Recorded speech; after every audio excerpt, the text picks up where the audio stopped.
close to the strip like all the other hotels. Well, they wanted visibility, so what they did, they had a helicopter hover over the property back and forth with people, groups of people down at MG facility possible. Well, they marked it, they agreed on where it should be, they marked it, and that's where they built the hotel. And believe me, it has the best visibility in the city.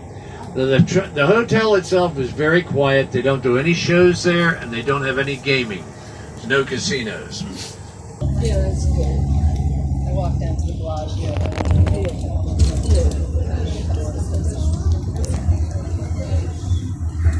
The Treasure Island Hotel is on the right, coming up across the street. They used to have a pirate ship. See where that CBS sign is there?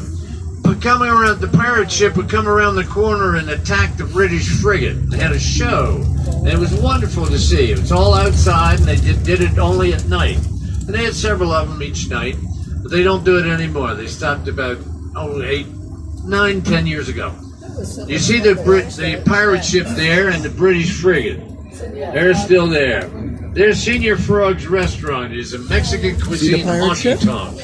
Here's Gilly's Bar and Grill Western. It has a mechanical bull inside. The theme at Treasure Island is romantic tropical Caribbean style. Mirage Hotel, which was Steve Wynn's first hotel. If you look to your right, see these bushes and trees right past it, you'll see something most people never see because they drive by it too fast. There's busts of Siegfried and Roy. You might remember this is where they did their White Tiger show. And they had Siegfried and Roy's White Tiger Habitat. Well, since they stopped doing the shows, it's become a lion habitat. They've combined that with a dolphin show. And it's a very nice package. You see both sea and land. And you do have to pay for it, but it's quite good. See these beautiful waterfalls to the right. They become volcanoes at night. At 8, 9, and 10 o'clock at night, they erupt and shoot fire 100 feet in the air, and you can feel the heat of the fire over on the sidewalk across the street. The Mirage has a South Seas theme. Try and say that 3 times real fast. The Caesar's Palace. Caesar's Palace opened in 1966. It's been constantly upgrading and remodeling ever since. The Forum shops are 150 shops, all with a Roman motif and cutting-edge merchandise. Beautiful in there. They have a show called the Fall of Atlantis that you probably want to go see, guys, because it's also called the Living Statues. The statues become alive in the middle of the show. Look to your right. A little bit behind us is the Coliseum at Caesars.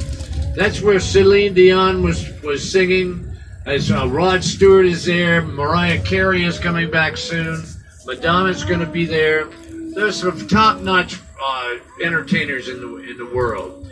Here's Gordon Ramsay's Hell's Kitchen, a very fancy restaurant and very expensive at the same time. Caesars has a show called Absinthe. Absinthe. It's advertised on the back of your warehouse. Some people will take pictures for 2 hours in there. It's that big and that good. As a botanical garden, it's second to none in the country.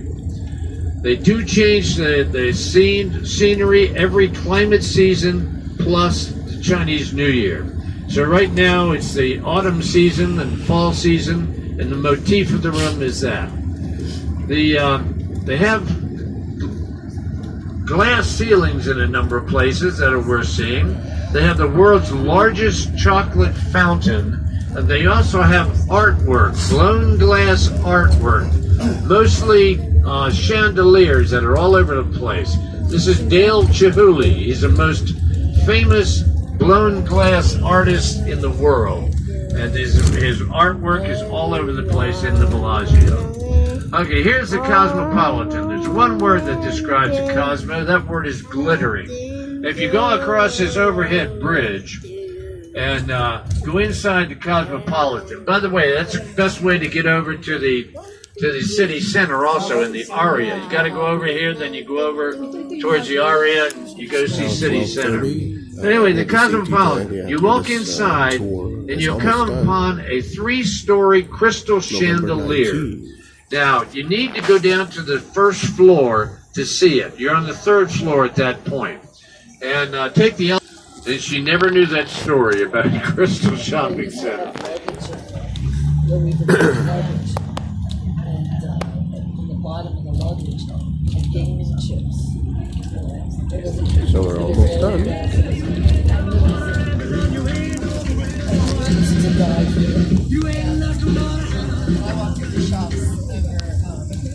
Okay, guys, I said I'd tell you about a restaurant that was very close, has very good food, and if you look over here to our left, you see the Miracle Mile of shops.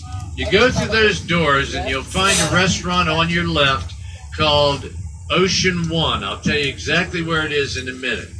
The menu is good. It has everything from pasta to hamburgers to a salmon salad to a filet mignon. The prices are pretty amazing. It's $6 for breakfast, $5 for lunch, $10 to $15 for dinner.